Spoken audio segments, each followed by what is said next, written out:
Good morning, welcome to our live talk program. This is Lloyd Grove here, your host on Revive Reform Radio, doing our live talk program covering natural health on your Wednesday morning Rise and Shine. Natural health we're covering this morning here as we do our live talk program, and our topic is we're looking at the jaw-dropping information that's coming out on the latest information on the opioid crisis that is going on in our nation now. So welcome again to our live talk program. Hopefully you had blessed night rest and you're ready to take on today, the day that the Lord has given you. And so, welcome again to our live talk program. Let us pray. Thank you, Father, dear Lord, for your love towards us and the blessings, dear Lord, of knowing thee, the only true God. Pray that you may be with us and guide us, dear Lord, as you teach us, dear Lord, your ways of how to overcome sin and temptation. This is our prayer in Jesus' name. Amen. So again, we're looking at this information here, and we're just looking at some of the latest information that's coming out about the opioid crisis. There's a lot of information coming out. I'm just going to look at a few this morning here and talk about what's happening. And the main text that always come to my mind, which I think is fascinating, and I start off with this text, and it is found in Proverbs chapter 20, verse 1. And it says, "Wine is a mocker, strong drink is raging. Whosoever is deceived thereby is not wise." And when you understand what wine is, that wine is simply liquid drugs. It is something that intoxicates. It is something that gets you high. And it is something that will cause you to go into a rage. And then you apply the same type of knowledge and understanding to the any type of drugs, whether it be powdered drugs, or which all of them started at the liquid state, so to speak, or any type of substance that's a resin or a herb, whatever it is that intoxicates. Then what simply is happening here is that when it says here, "Wine is a mocking, strong drink is raging, and whosoever is deceived," the articles I'm going to share with you this morning is going to I'm going to kind of talk about this idea of deceive. That what it is when you have a person on any type of drug, whatever it is, liquid or powdered, is that it deceives the person. It is basically pulling a fast one on the person because it reinterprets their reality. And no matter what situation it is that they're going through, it can be a great situation as long as the alcohol or the drugs is telling them that it's good. And because of that, it has a powerful effect upon the body and the mind, the psychology of the mind, to make one addicted to the drug. And so this is why I simply stated that wine is a mocker and strong drink is raging. And so this morning here, I'm going to share two articles with you, and then a third piece. I'm going to share three different pieces I'm going to share with you, and some Bible passages to talk about what's going on with the opioid crisis that we're seeing in America and why it is so entrenched, why it's so difficult to deal with, because simply this idea here that wine is a mocker and strong drink is raging. And so this is what we're going to talk about this morning here. Now, I'm going to go straight into my first article. My first article here, and this is talking about the latest. This is the latest jaw-dropping numbers from the opioid crisis. So this is the latest jaw-dropping numbers from the opioid crisis, and this is taken from Mother Jones. About 64,000 Americans died from drug overdose last year, a staggering 22% increase from the 52,404 in 2015. According to the first government estimate of drug deaths in 2016, overdose now kill more Americans than HIV at its peak in 1995, and far more than guns and cars do today. And so, pause there a little bit from the article. So the numbers came out, I think, yesterday or last night, and these numbers from 2016 has increased by 22%. So 22% more deaths than previously believed. I remember I've covered here before in the radio program that these deaths are even far more than what they're thinking, because more and more they're figuring out that people are dying from various different diseases that are caused by opiates. Continue with the article. The numbers released by the Center of Disease Control and Prevention are provisional and will be updated monthly according to the agency. Fueling the rise in deaths is fentanyl, a synthetic opioid up to 100 times more potent than morphine and fentanyl analogs, or silent tweaks in the fentanyl molecule. This has not always been the case. And what it is in the article, they have a chart, and if you go to Mother Jones, you'll see this article. It's like number 2 or 3 on their main page, and you can see the chart. And the chart, as it looks, you can see that fentanyl was not so much of a player, although it was dangerous. But over the last 2 or 3 years, it's becoming just a massive whopper, and it's outgrown everything from car accidents to people dying by homicide to people dying by heroin, by the painkillers. A lot of people are dying by overdose from painkillers. Fentanyl has far surpassed all of them and becoming the leading cause of death by drug overdose. Continue here. It says here, as Dan Secaron, a professor University of California, San Francisco School of Medicine, recently wrote in the International Journal of Drug Policy. This is a triple epidemic with rising waves of deaths due to the separate types of opioid, each building on top of the prior wave. The first wave of prescription opioid mortality began in the 1990s. The second wave, due to heroin, began around 2010, with heroin-related overdose deaths tripling since then. Now, synthetic opioid-related overdose, including those due to illicit manufacturing of fentanyl and fentanyl analogs, are causing the third wave, with these overdose deaths doubling between 2013 and 2014. The epidemic is straining the capacity of morgues, emergency services, hospitals, and foster care system, largely because of prevalent drug use and overdose. The number of children in foster care nationwide increased by 30,000 between 2012 and 2016. This spring, President Trump created a commission led by New Jersey Governor Chris Christie to advise the administration on how to respond to the epidemic, but the administration has yet to act on its recommendation.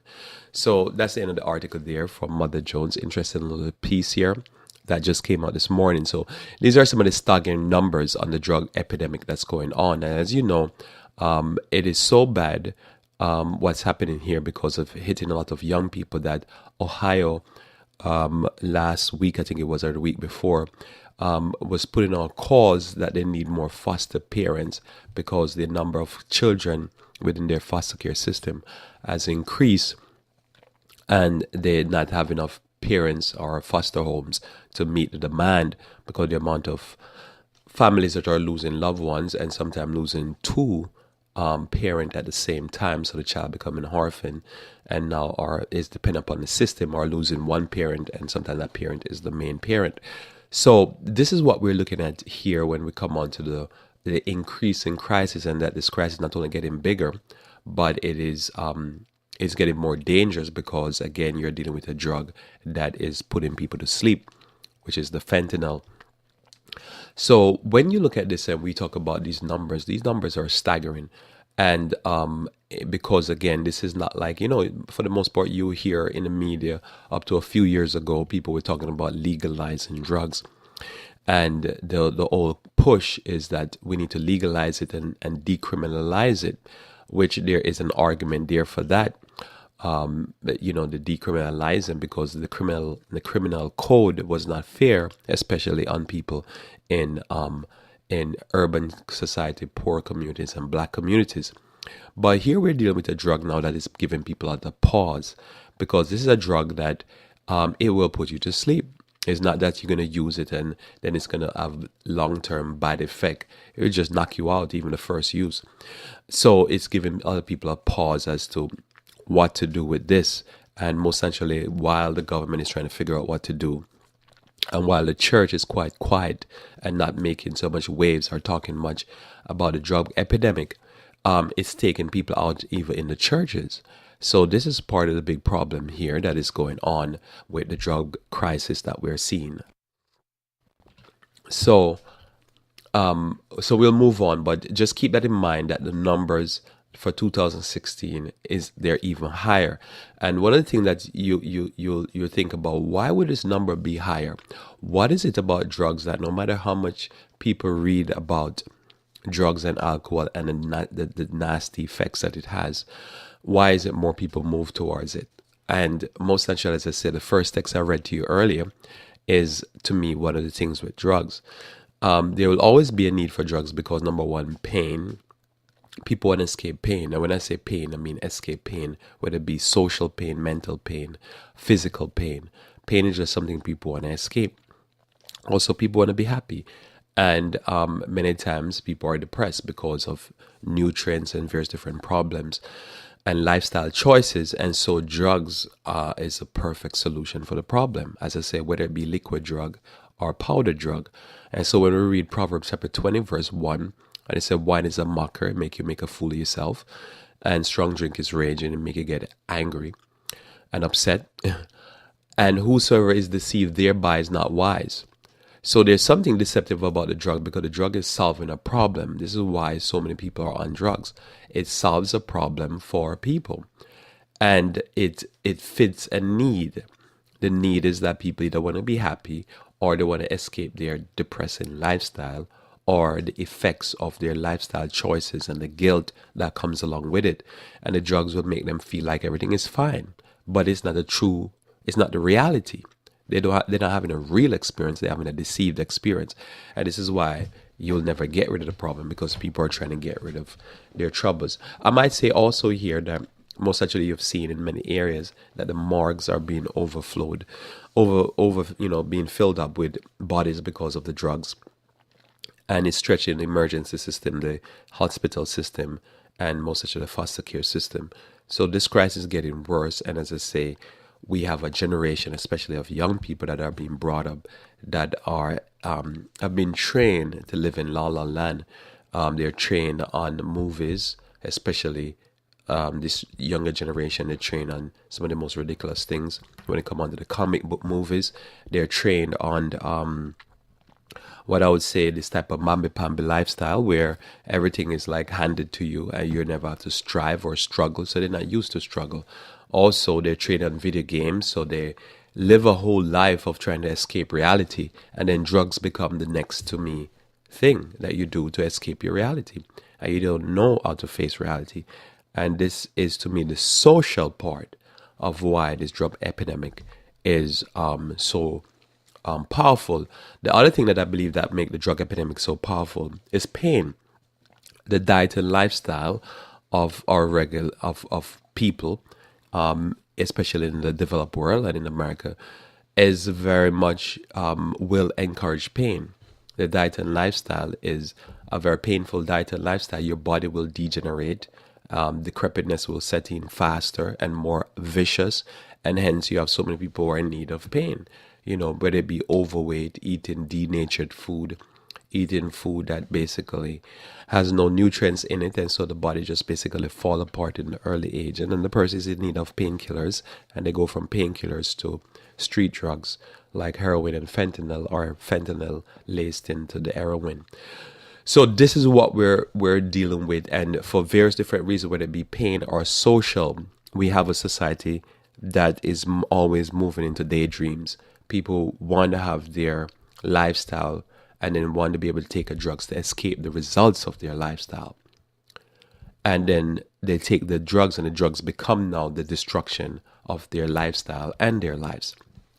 So we encourage everyone to turn away from this type of thing and to learn to face your reality, learn to deal with the struggles that you have from day to day, learn to have some courage and some fortitude and some patience and some character development. So we continue there. So just keep that in mind, and then I'm going to go to my next article here, which is this is now from NBC News, and this is talking again about another experience which I would attribute to the reality of addiction and substance being tied into or locked into a substance.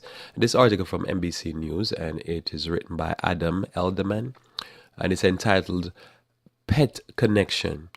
Opioid addicts score drugs from the local vet. All right, so this is a new development again in this ongoing crisis. Opiate addicts are using man's best friend to fetch fixes for themselves and their from their veterinarians. And now states are bounding into action to prevent pill popping puppy owners from treating their furry companions as enablers. Veterinarians don't typically prescribe some of the most commonly abused opiates like oxycodone and fentanyl, but do dispense other heavy drugs like hydrocodone, a semi-synthetic opiate often used to treat nagging coughs in dogs, and alprazolam or Xanax, an addictive benzodiazepines pen used to treat household animals for anxiety stemming from thunderstorm, fireworks, and vacuum cleaners. The most common drug carried by vets and targeted by addicts by far, however, is tramadol, an opiate pain medication prescribed to both animals and humans. In recent years, as the opioid crisis in the United States has worsened, vets say they are seeing an increase in the number of patients who are making repeated visits to their office in search of such drugs, prompting some states to add them to the list of prescribers required to report suspicious activity. The first sign that usually suggests something is amiss is when a pet owner comes in and asks for a drug by the name, explained Dr. Gerzak, a family vet at Brackett Street Veterinarian Clinic in Portland, Maine. Gerzak recalled a situation a few years ago when a client was coming in repeatedly asking for tramadol.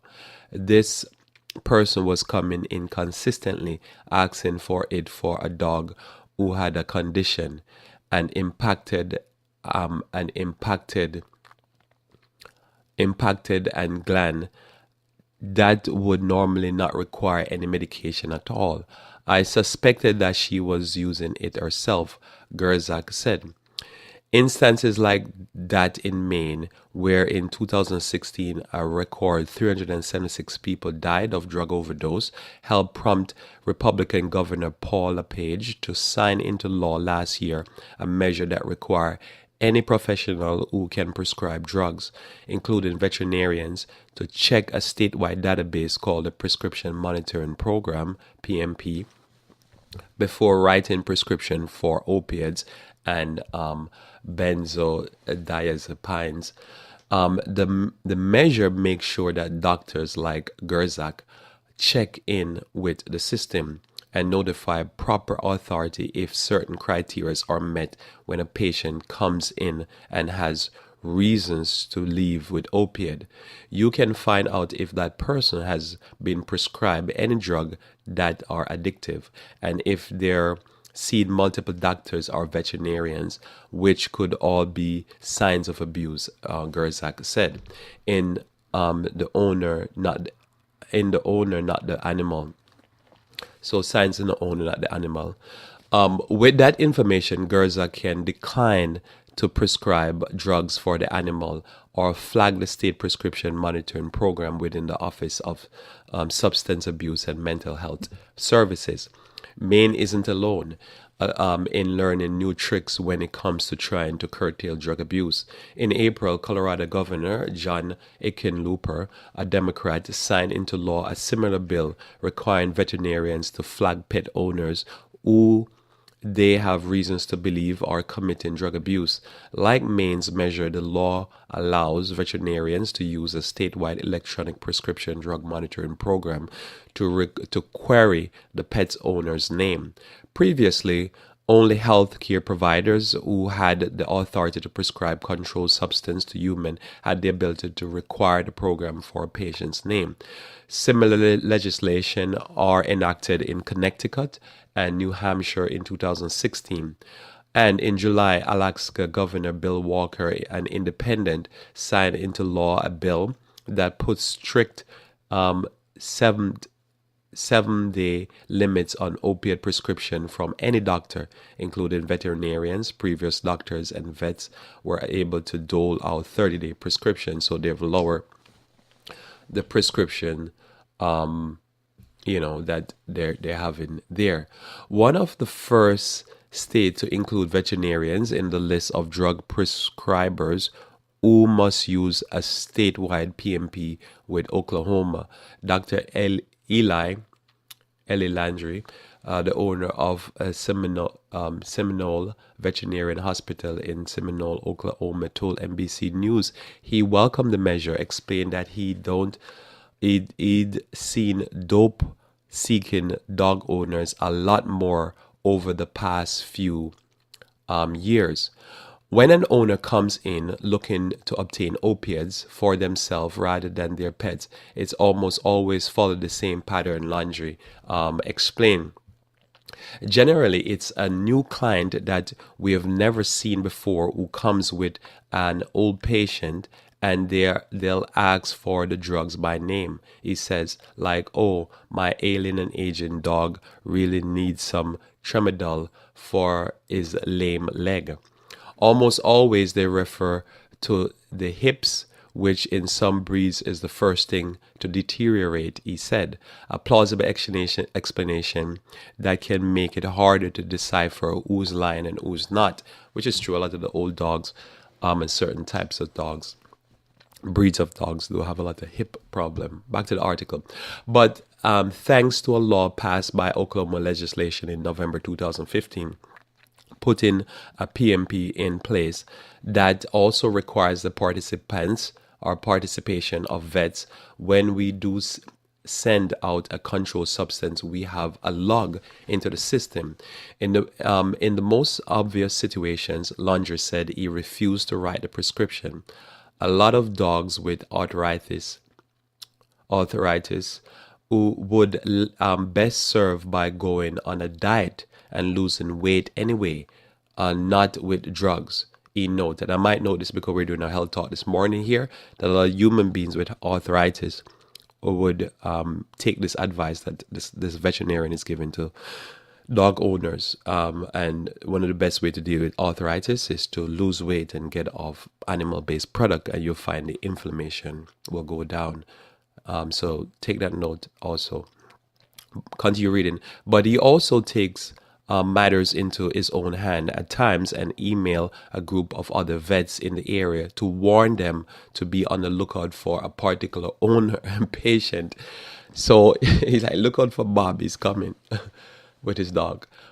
Not all veterinarians are on board with the kind of legislation. However, the main veterinary medical association put out a position statement against their state requirement last month, writing that while the opiate epidemic is a serious public health crisis that requires all prescribers and dispensers of opioid and other drugs to assist in preventing the misuse or diversion of these drugs, veterinarians are ineffective participants in reducing drug abuse by the public because they do not have the human medical exposure and background to review medical prescription information for animal owners.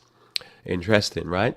The MVMA, which is these veterinarians, believe that the law should be amended so that veterinarians are not required to check human records, but that a solution to be found in which veterinarians involved with PMP help reduce opiate abuse, the group says.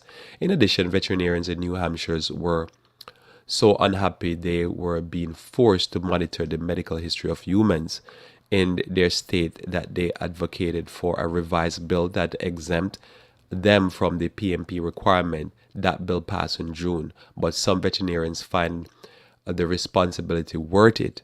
Practically speaking, it's hard to prove this is making a big difference, says Gerzak of Maine. But it is such a terrible crisis. What's happening, he adds. So whatever avenue avenues we pursue to avoid the diversion of drugs is good idea in my book, right? And so I think it's a good thing. So when we understand why I take interest in sharing this piece with you this morning is just a simple understanding here that what the drugs does, the drugs is an addictive substance most naturally, and it creates a massive drive that it makes a person do things that is beyond the regular thinking. So in your thinking, there's you need to eat, you need to sleep, you need to drink water, you have your basic needs. And those needs are a drive. They're a drive that you make you get up and go to work. It'll make you try to pass an exam. It'll make you try to do a course so that you can pay your bills. It'll make you put in some effort. You have drives like if you have to take care of your family. Those are drives. But there are drives that you will say, well, they're good drives, and they're drives that normally not supposed to drive a person to do crime. They do. People will sometimes rob, steal because they're trying to take care of their family. So they're real drives that will make people do things. But nothing compares to the type of drive that drugs and alcohol will make a person do, or the kill of a drive, because some drugs can kill your drive, kill your will to live, kill your will to basically want to do things, want to work. It affects the psychology in such a powerful way. And so when the Bible speaks about alcohol, especially which I call liquid drugs, it's speaking about this reality of what it does. It controls the being, it controls the person, and it makes a person do things that you won't even think about, because this is a powerful drive. Because in your normal thinking, you will think, what would I do for this thing over here? Because everybody has drives and everybody want to accomplish certain things. But it really, drugs make people think outside of the box. And they start to think of ways to get that drugs that is phenomenal. I remember this article I share here where a person would go to open houses that real estate agents are having to sell a house. And they'll go to the open house and they'll start to, when the agent is not looking, they'll slip into the bathroom, or they say, oh, can I use the bathroom? And they'll go and rummage through the person's bathroom looking for pills to satisfy the addiction. It makes one do things that normally the person would have the same drive to be successful in life and to take care of their family and to take care of their need. They'll be quite successful. But they're not doing this on their own accord. They're doing this on the drugs. I'll share a few more texts before I go to my third reading here this morning here, as I continue looking at this little piece here with you about the latest set of information, why the drug crisis is so prevalent. So a few texts here with you before I move on. It says in Genesis chapter 3, verse 6 and 7, Genesis 3, verse 6 and 7. One of my favorite texts that explain drugs. Genesis 3, verse 6 and 7 says, and when the woman saw that the tree was good for food, and that it was pleasant to the eyes, and a tree to be desired to make one wise, she took of the fruit thereof, and did eat, and gave also to her husband with her, and he did eat. And the eyes of both of them were open, and they knew that they were naked, and they sewed fig leaves together, and made themselves aprons. Now when you think about that, right? You think about it. Now think about in all your interaction with somebody, and many people that you have dealt with that smoke marijuana, and think about how they treat marijuana and how they interact with marijuana. Think about how they glorify the marijuana. They prize it. They talk about it as if it's a female. It's Mary J. Just think about all of those concepts that will come up in your mind, and how it is something that is the way they talk about it. Okay, now I'm going to read the text again for you, and you could just see how marijuana and the tree of knowledge of good of evil is applied and can be used together, and all other drugs, whether it be alcohol. And just think about that, and just think about the whole idea then that there's two ways to learn in life. There's the tree of life. It's just purely good and there's no evil. Whatever you partake of is going to bless you and it's going to extend your life. And then there's a tree of good and evil. You're going to get good from the tree, but there's also you can get evil. But when the devil tricked Adam and Eve, they didn't tell them, or should I say trick Eve, he didn't tell them or tell her what was the evil part. He just said, "Oh, these are the positive things going to happen to you." But he didn't. But even in the positive, there is the negative also lying there, and that's what a deception is. It is basically inflating the good and not really telling you the adverse effect and how adverse it's going to be. And that's the thing when you talk to people who use drugs. Always remember to not hesitate to acknowledge that there are positive benefit, but the positive benefit that comes, even those benefits are deceptive. They're not truly positive. They're an illusion of a positive benefit. The tree of knowledge of good and evil is an illusion. You're being destroyed and being deceived into thinking that you're getting positive benefits. So let me read the text for you again, and hopefully you can see this here. And when the woman saw that the tree was good for food, and that it was pleasant to the eyes. If you think about drugs, see, you look at drugs, you say, don't take crack because crack is whack. Okay, that's bad. But if you if you really think about it, there's a certain point in a person's development that somebody says something to them, or because of a need, they see their eyes open. All of a sudden, they start seeing the thing as something positive. Notice here, she sees it as something positive. Before God said it's bad, and she sees it as, oh, it's bad. Somebody say, oh no, it's good, and she said, oh yeah, it's good. And it's pleasant to the eyes, and a tree to be desired to make one wise. If you ever hear people talk about like marijuana or drugs, it opens the portals. LSD. People studied LSD for years because they think that it will make you more creative. It opens the portal, it opens the mind to another dimension. But is that dimension a good dimension? Many people say they have taken drugs and it makes them get connected with God. Some people say they take the drugs and it makes them get connected with the devil or with demons. All kind of stuff happens because it opens up the mind. But what does it open up the mind to? What did Adam and Eve got their mind open up to? And notice she took the fruit thereof and did eat, and gave also to her husband with her, and he did eat. Normally with drugs, human beings are social, and also with drugs, it is a social activity. People say, I'm a social drinker. You normally smoke and you want somebody to smoke with you. It's something that you want to share with others because you're having such a positive experience. But is it positive? Or is it that the deception, you're being deceived into thinking it's positive? And continue here. And verse 7, and the eyes of them were both open. They're in a different realm now, total different experience. And they knew that they were naked, and they sewed fig leaves together and made themselves apron. They even became creative. So good and evil. And that's what's happening. So when we talk about this idea here about drugs, somebody said, but Lord, I smoked the weed and my troubles go away. But did it really go away? Or you feel like it go away, or you perceive, or you're deceived into thinking it's go away. Somebody say, I take the drugs, the heroin, and the pain that I had, the burdens in my heart just got lifted, and I just feel light. Is it really lifted? The problem is a deception, and the Lord would not have us to be deceived by these things. These psychoactive drugs that mess with the thinking, they normally mess with the memory, because they have to adjust the memory part of our brain so that we don't feel the guilt. They adjust with our reasoning, because in order for a person to be deceived, their reasoning have to be overthrown. And so this is not intellectual wine. This is literal wine. Literal wine or literal drugs will affect your memory and affect your reasoning. This is why a person, when they take the wine of Babylon, their memory and their reasoning become off. When they drink the physical wine or take any drugs, it affects their memory and their reasoning. So this is what happened to Adam and Eve. They were deceived. The difference here, it wasn't a leaf. It was literally a fruit.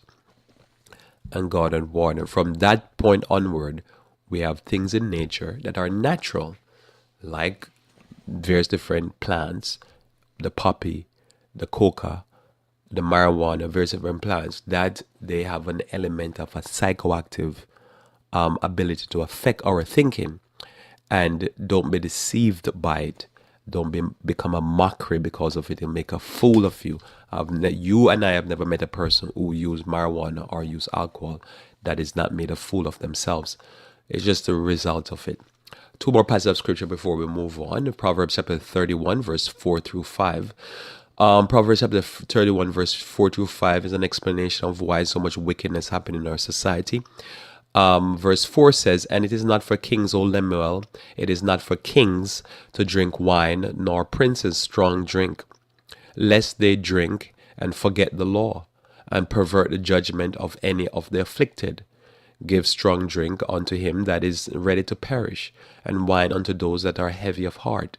Let him drink and forget his poverty, and remember his misery no more." Notice here, he simply states in a very powerful way how drugs and alcohol work. He simply says, if you drink it and you are a leader and you're somebody of value, you're not poor and about to perish. It says you will pervert judgment, you will oppress the poor. This is why so many people do things and talk the way they talk, because their reasoning is off. Their reasoning is off. All right, that's just the reality. Another thing here that is important to understand is that, notice it says in verse 7, Proverbs 31, verse 7, "Let him drink and forget his poverty." Now, how does that happen? A person drink and then forget that they're poor or their misery. Because that's what it does. It deceives you. It readjusts your mental capacity in that it affects your memory and it affects your reasoning. And this has been scientifically proven. Drugs and alcohol does this because it alters the brain mechanism. So the person will forget their misery and forget their poverty. How is that possible? Because that's what the drugs does. So now we've proven it, or they've proven it. I haven't. They've proven it scientifically. Why would even this be said in the Bible? Now imagine this is written thousands of years ago, and here we are, and now scientifically we can peer into the brain and prove that certain drugs, or all drugs, will affect your memory and affect your reasoning. So the person drink it and they feel great. Why you feel great? You're miserable and you're poor because of the drugs. Isaiah chapter 5, verse 11 through 23 says, "Woe unto them that rise up early in the morning, that they may follow strong drink and continue until night, till wine inflame them." Normally, this is describing an addict. This is very simple to understand. A person that is in seek of this thing is an addict. See, normally you have to encourage a person to drink water. Have you ever thought about that? You really have to, people, you grew up and they tell you that you have a need, and one of your needs to live from day to day is water. But normally you have to go encourage a person to drink water. So you would say, but doesn't thirst make the person want to drink water? Sure. Tell that to thousands of people, or hundreds or tens of people that you know, and they still don't want to drink water. The drive is there, but most of the time people don't give in to that drive.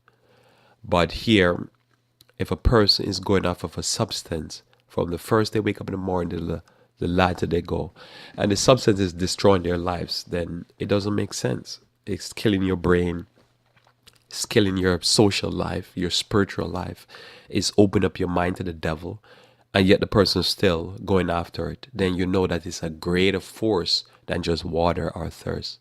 Keep going. "Woe unto them that call evil good and good evil, and put darkness for light and light for darkness, that put bitter for sweet and sweet for bitter." So woe unto those that do this. This is the reality, because when a person's mind is inflamed, literally inflammation takes in, the brain is basically being squeezed, and the alcohol get into the system. What happens is that the person is going to have perverted judgment. So nothing they're doing to make no sense. And everything they're saying is a big fat lie. Just lie as ever. This is why the Lord wouldn't want to have it. This is why a person cannot maintain a Christian walk while using drugs and alcohol. Continue verse 21. "Woe unto them that are wise in their own eyes, and prudent in their own sight. Woe unto them that are mighty to drink wine, and men of strength to mingle strong drink." So cocktail parties where you mix multiple alcohol to get a certain effect. Because as you know, with drugs, some drugs are uppers and some drugs are downers. If the person is too hyper, you put them on something like a Ritalin or something to bring them down. If the person is too depressed, the person goes on cocaine to bring them up. So one is getting you high and one is getting you low. It depends on what the person want to experience. So what does liquid drugs do is some alcohol react in the body the similar way. You can get one effect this way or one effect that way. But when you mix the two, or you mix the three or the four, and you do something like a punch, a cocktail, you can get multiple effect from the same wine. So that now becomes more powerful. Today we're seeing the same thing with these modern, what you call synthetic drugs. They'll do two, three, four drugs. And so you could get one mixture with cocaine, fentanyl, heroin, marijuana, or THC, and you get four different effects. So that now becomes even more addictive. So now a person gets to a point where if they have to kill somebody to get that drugs, they'll do it. And you talk to me and say, that's not reasonable. Why are you doing this? Because it's just powerful. It's taking over. And it's like when you read about the Bible about demon possession, this is what we're seeing. It's a similar idea. The person is not in control of themselves. And the person is definitely in need of help. We all in need of help. But that person now is really in need of help from a higher power. Now, verse 23 says, which justify the wicked for reward and take away the righteousness of the righteous from him. So notice here, there is a social reality. You see people behave in a certain way. Notice every time I saw one of the shootings, that has been making the news in the last 2 years or so, where they come out with a shooting and a police shoot somebody unharmed or react very strangely. I think they're making a mistake by not grabbing the police or even that young man and drug test him immediately. I think he should be forced into a drug test. There should be a law in place. The moment somebody do something that is weird and out of order and seems strange, like they seem so unreasonable and silly, drug test them. And I guarantee that 90% of the people who are doing these things, you will find that they have drugs in their system. Most of the time, it's not just a person reasoning to do something evil, but a person doing something unprovoked, drugs in their system. 97% of all the mass murders that happen in America, the people are on drugs. This is the number so far. National database number, 97% of all the mass murders. The person was amped up on drugs. When this person is going to a place and start shooting, there's no question in my mind. The person's on drugs or they're demon possessed. There's no question. And no matter if they're on drugs, they're demon possessed. So very important. So as Christians, we not only encourage and support each other in staying away from drugs, but it is important to teach others that you're not going to get the results that you're looking for. If you feel depressed, cocaine is not the answer. If you feel like you're too amped up and you're crazy, Ritalin is not the answer. You need to find natural means, natural herbs like your lavender, various different herbs to calm you down, or various different herbs like your ginseng and so forth to give you some boost and energy without the addictive alkaloids in it. That will destroy your life and make you become perverted in your judgment and make you become a mockery in your behavior. A third piece of reading here that I wanted to read, and this here, if I can just grab it, there it is. So this here I want to read here is a piece that I'm taken by, that was written by the late Agatha Thrash, MD.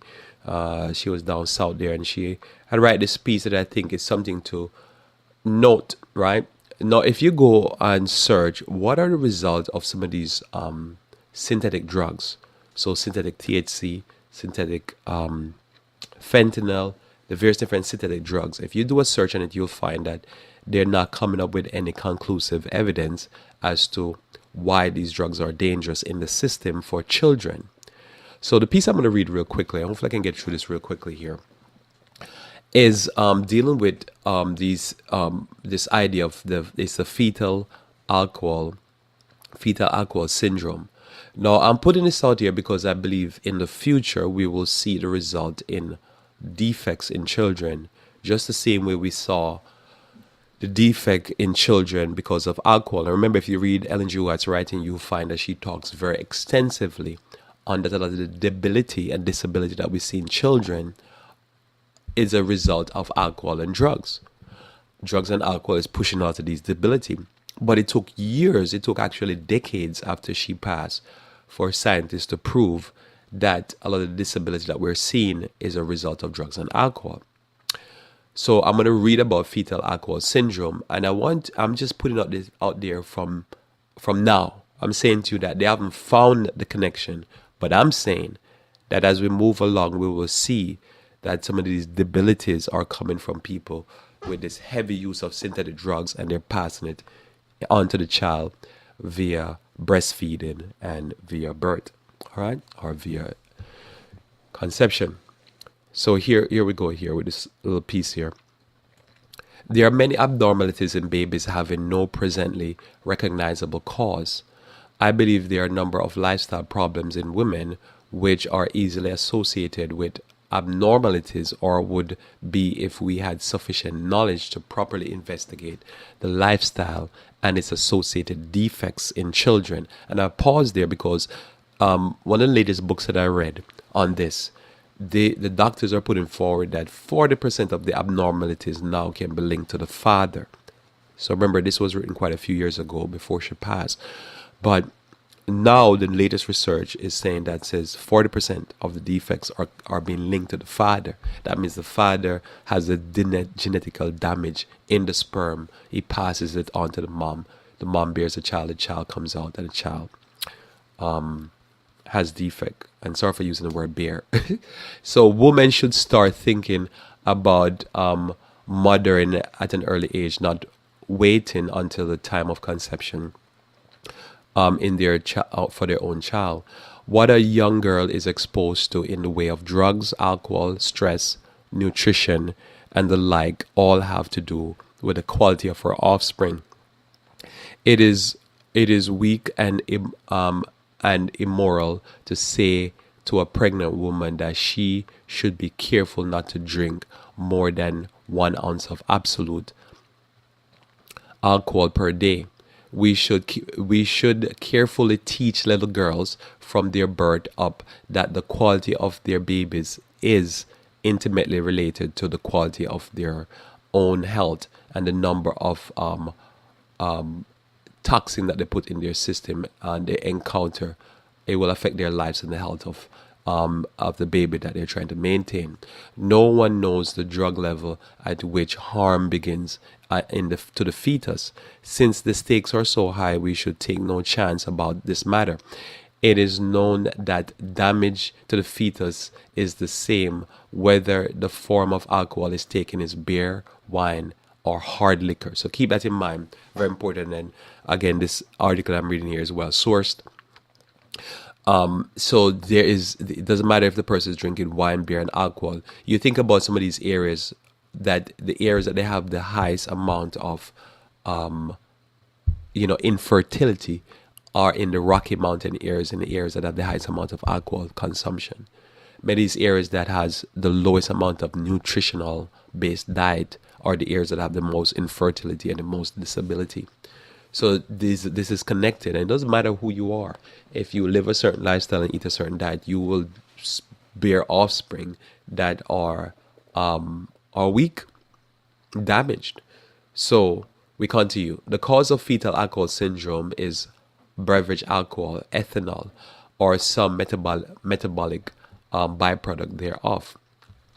The ancient recognition of damage to babies by maternal drinking had been dismissed by most researchers as superstitious. Recently, the fetal alcohol syndrome has been understood in modern medicine only since 1968, when it was studied by the French worker Limon and co-workers, who reported on 127 offspring from 69 alcoholic families. These individuals are characterized by a protruding forehead, prominent nasal bridge, shortened upturned nose, thin upper lip, and ear and eyes malformation. So you want to think about these things, and you can actually recognize this in quite a few young people, children. And notice here, I've seen families where the mother could have 3 kids and all 3 come out with disability, and the disability can get worse as for the younger child, because the longer the ladies on the alcohol is, the more the disability set in. And so keep that in mind. So, and basically, if you understand what I'm saying here, I'm saying look at alcohol. Alcohol is simply liquid drugs. And you're going to realize that the same results for alcohol is going to be the same results for these synthetic drugs. Even worse, because now this is now not even a process of something from natural. This is just basically your chemical synthesized version of the natural. So continue the abnormalities of are in four distinct area: central nervous system dysfunction, growth deficiencies, distinctive facial appearance, and a variety of major and minor malformations affecting the eyes, ears, mouth, heart, kidney, genitals, skin, bone, muscles. These infants have mental retardation, poor coordination, and hyperactivity. Dislocation of the neck is an important result of some of the skeletal abnormalities associated with fetal alcohol syndrome, FAS. Any kind of rough and tumble activity can cause such dislocation. Jones and his co-workers confirmed back in 1973, right? So just think about that. So what this is not what today.